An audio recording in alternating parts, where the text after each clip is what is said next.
نحمده ونصلي على رسوله الكريم. جناب اسپیکر، معزز اور فاضل اراکین ایوان،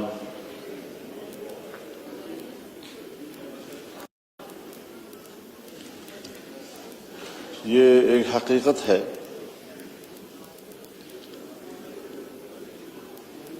کہ اس وقت پاکستان بھارتی جارحیت کے مقابلے میں محاذ پر ہے. ہندوستان نے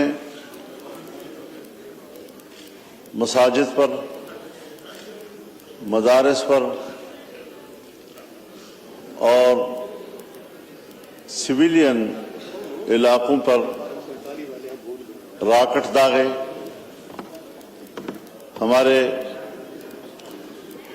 بھائی شہید ہوئے، بہنیں شہید ہوئی اس میں.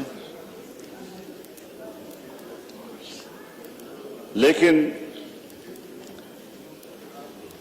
پاکستان کی فوج نے چاہے بری افواج ہوں چاہے فضائی افواج ہوں،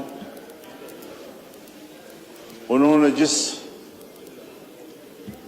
بہادری کے ساتھ اور جس خوبصورت حکمت عملی کے ساتھ دفاع کیا ہے،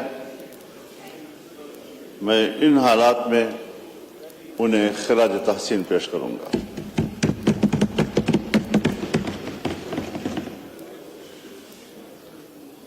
آج جمعے کا دن ہے. جمعیت علماء اسلام نے پورے ملک میں آج یوم دفاع وطن کے طور پر منانے کا فیصلہ کیا ہے اور تمام ائمہ و خطباء سے اپیل کی ہے کہ وہ بھارتی جارحیت کی بھرپور الفاظ میں مذمت کریں. جو بھی پاکستان کا موقف ہے، پاکستان کے موقف کو اس وقت اجاگر کرے